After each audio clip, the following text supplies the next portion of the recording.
can show it in the camera. Oh.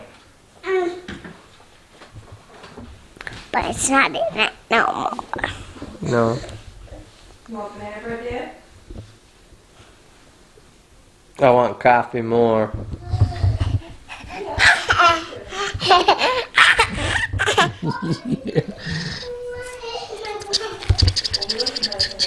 thing, how drinks are when you get juice, bitch? No, you You have a good breakfast?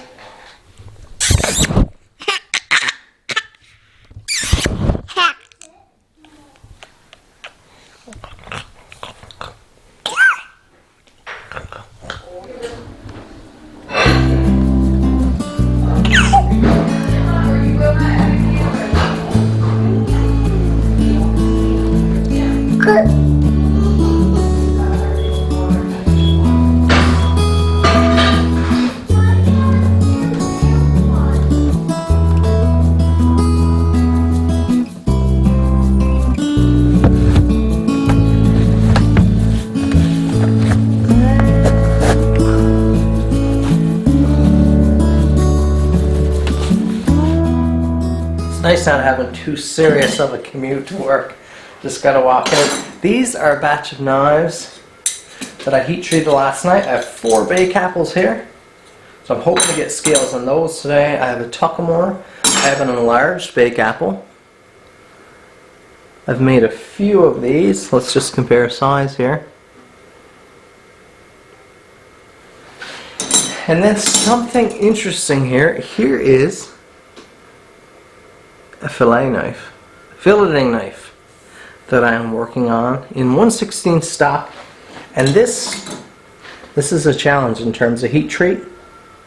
It is near gun barrel straight here now, as they say in Newfoundland, maybe other parts, but I've only heard of the Newfoundland. It's near perfect straight, but that is a challenge because, as I was telling a buddy this morning, I've made 1/8 inch thick steel over this distance here warp considerably. So using 1/16 over this distance is very difficult to heat treat. And then of course 01 carbon steel, so we need to harden it, which 01 is very hard when it's hardened. And then we need to make it do what a fillet knife is supposed to do afterwards. So have a look at this. That's just the amount of flex that I want, with 0 memory. That's the important part. If it's soft, it will bend like that. It would bend like that before heat treat, but it would bend like that and stay like that. Now it bends and it returns. There's no memory in the steel. So the steel wants to stay dead straight. And what do you think of that? You think of that pattern, that shape, that design. I think it's just what I want. I have a little more of a substantial hook here than I normally have to grab your hand from coming off that back end when they risk being slippery. I have a little bit of extra real estate up here so you can kind of pinch hold your knife. We have a substantial enough choil so slippery hands won't come up over your blade. That's important. I think we have it all here.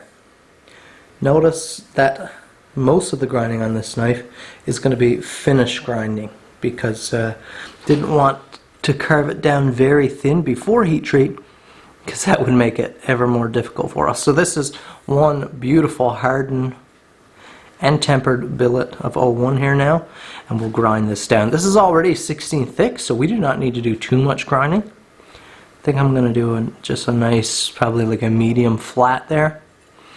Hopefully leave a forged finish section. I'm thinking a strip down the middle.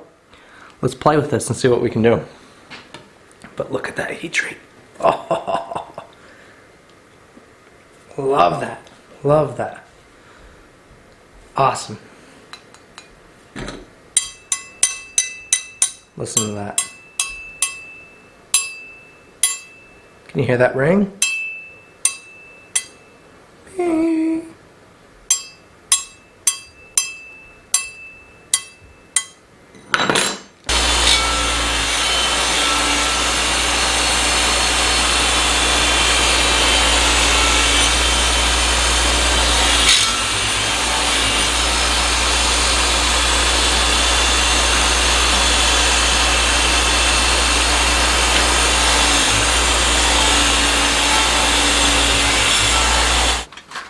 So I'm about to grind this fillet knife here now. The tricky part about it is not introducing too much heat, because you don't have a lot of steel there to soak up the heat, so you could really overheat the edge really quickly. So here's where some patience comes in.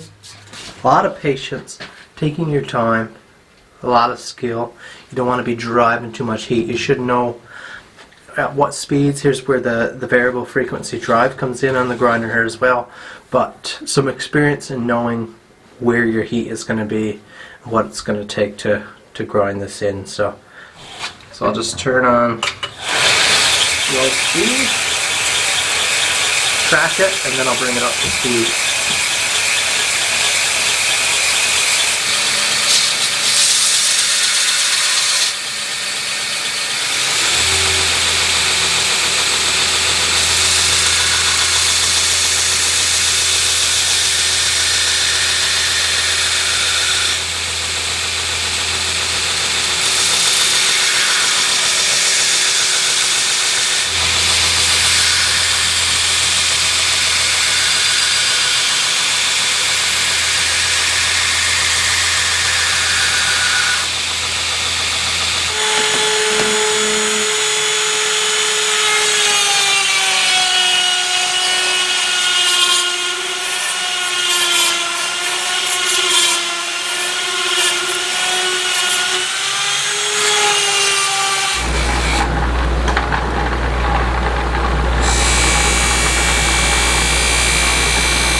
Alright, so I've got some glue drying here, I've got some different things sitting, but what I noticed last couple days from working is that my mask is getting a little bit worn down. So I'm going to show you guys how to sort of restore one of these masks. I always believed, or I always thought, that basically you bought one of these masks and once they kind of deteriorate and start breaking down, and if you use them a lot, they do get rough, you throw them out, because they're still, of course, they're not exactly a disposable mask, but they're still only, like, I believe this one was something like 40 bucks, 50 bucks maybe, and this is the one with the quick latch.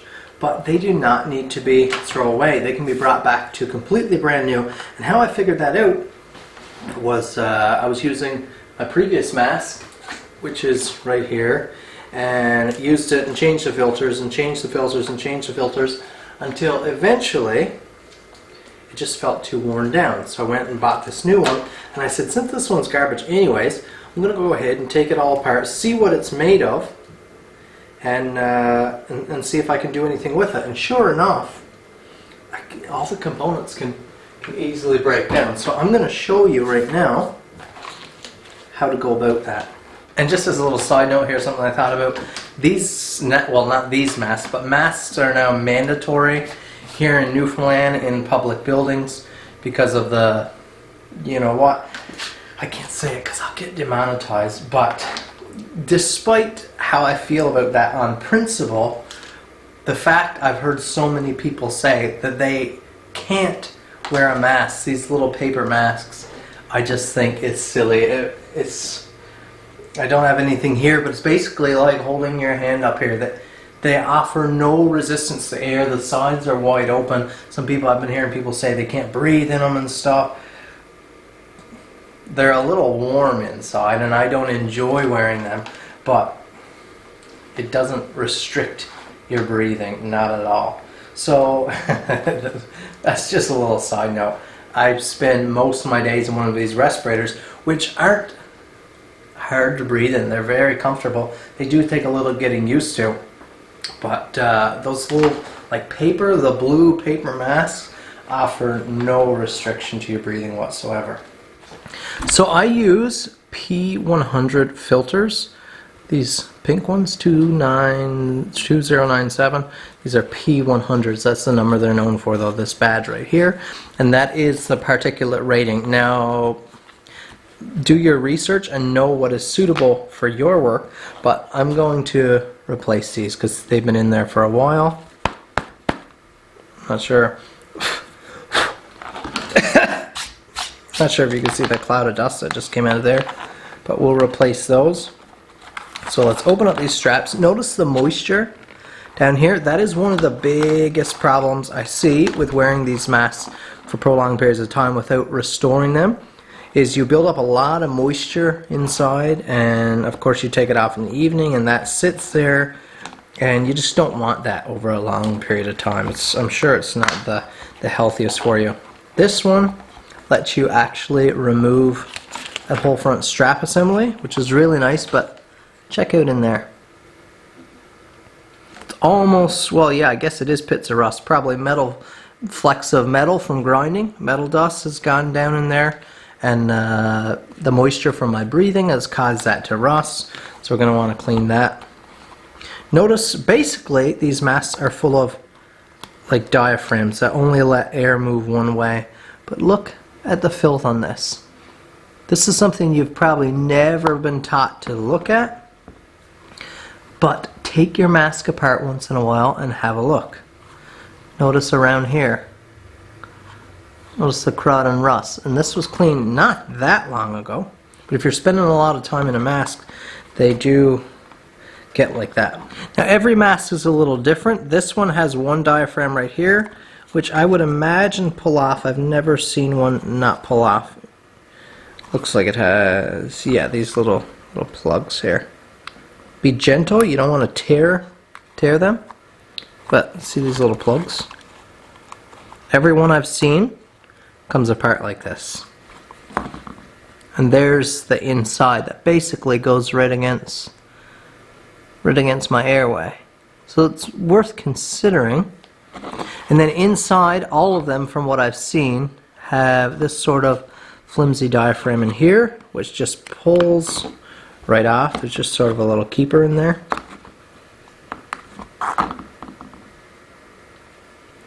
And that's how they look in here. Notice the dampness.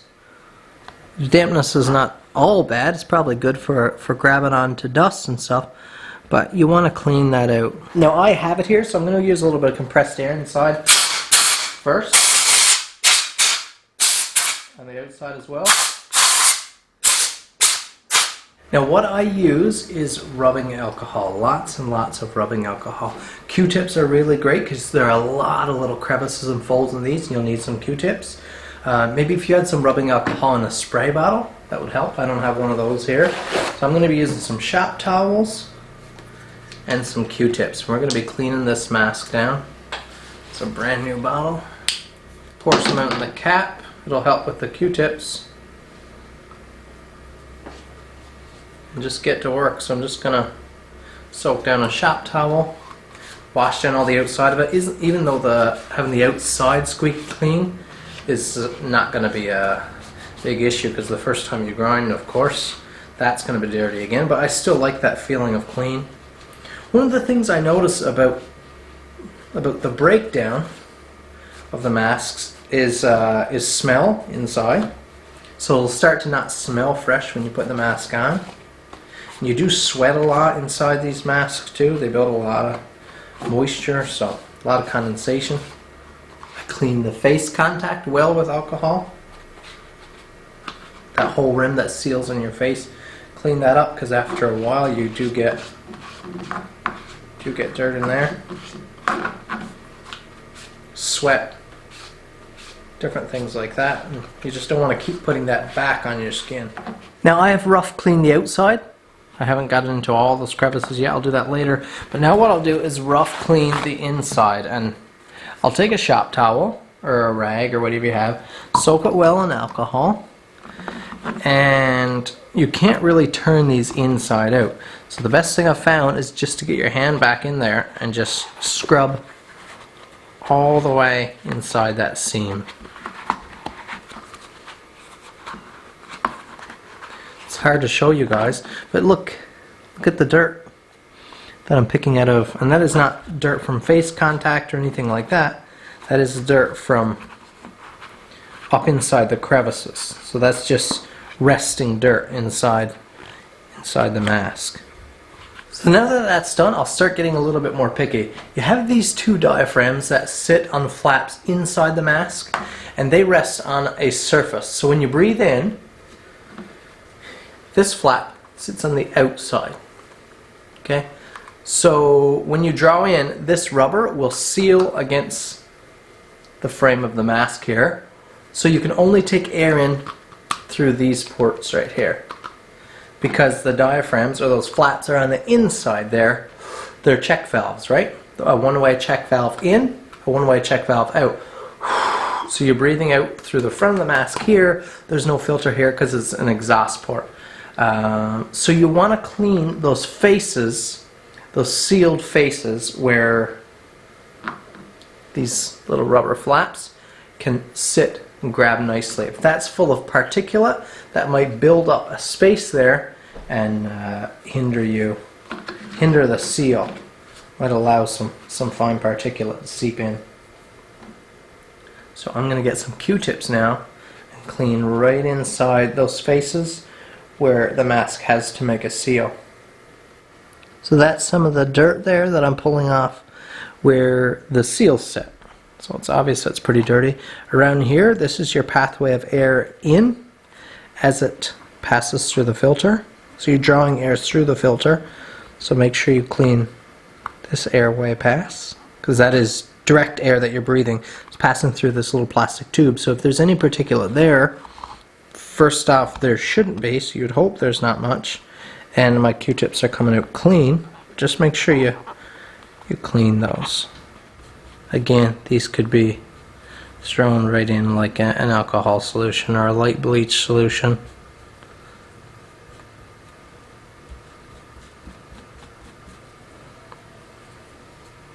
Now for the reassembly, carefully reinsert those rubber seals inside, just like that. A little hard to show there. Same thing on the other side.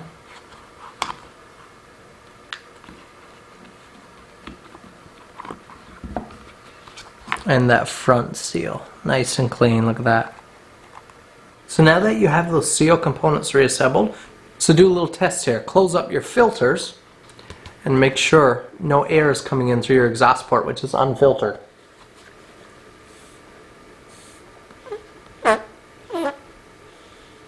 Do you see that? It's building a vacuum on my face, and it's pulling in through here. So just seal on your face, close up your filter ports, and draw air in.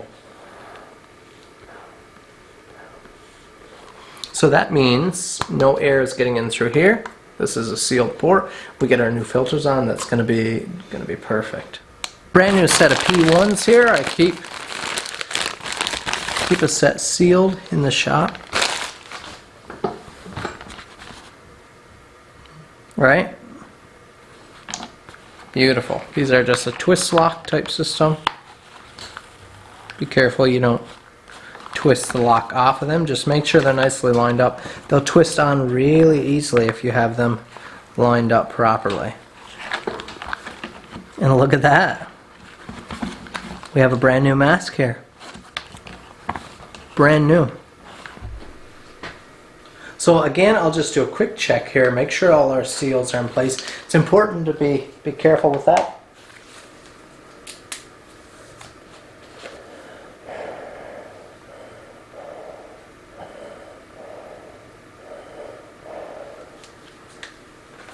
So if you listen, you do a test like that, you can hear the valves opening and closing each time. You can hear as they vacuum and as they release. Beautiful now, nice and dry. You don't have that dampness in there anymore. You don't have that stale smell. Smells nice and bleachy clean. Beautiful, and you know it's safe and ready to go. So it's a little bit of an inspection process. Make sure all your seals and valves and everything are good. It's a matter of changing your filters. Make sure you're not getting any mold in there, because of course very damp, hot environment all the time. Easy place for mold to develop if it's always just sitting there damp. So very good thing to do, guys. Please listen to me and get yourself a good respirator. Do not use. I keep these here just for super quick jobs. If I have to just do something mild really quick where I'm not really concerned about dust, I have some of these here. But do not rely on these. If you're doing any amount of grinding or filing or sanding or anything like that, these are garbage. If you don't believe me, well, just believe me. I don't want you to try it. You spend a half hour sanding a knife here at the bench, just hand sanding it, not even crazy belt sanding or anything like that. You pull your mask off, it's covered in dust. You go inside, you blow your nose, the tissue is black with micarta dust. Do not do that. Do not play that game. Get a good quality respirator. I have not had that like darkened nose, dust in the nose type symptom since I got a good quality 3M respirator. I'll throw a link in the description, or a couple links, to what is an awesome setup. These are not uncomfortable. These aren't hard to get used to. At first it might be a little bit of a mind game, a little bit of like a small space claustrophobic type tendency, but they're very comfortable. They don't give you a hard time breathing, anything like that. They're clean, and there's nothing like just being at peace of mind when you're at the grinder or you're welding and you know everything's being filtered. But yeah, I hope you take my advice and get something like this. Use my link down in the description. I will get a little bit of affiliate commission as well. So thanks for watching. We'll try to get you some knife content soon. Yeah, check your masks, clean your masks, inspect them often, keep good filters on there, and that's my advice. An advice from a fellow craftsman. I know you guys are a lot of crafts workers out there watching, so thanks for watching. Subscribe if it's your first time here. Hit that like button. Leave me a comment below. Tell me what mask you like. I really like these 3Ms. They're just beautiful fit, comfortable. Blah, blah, blah, blah. We'll see you in the next video.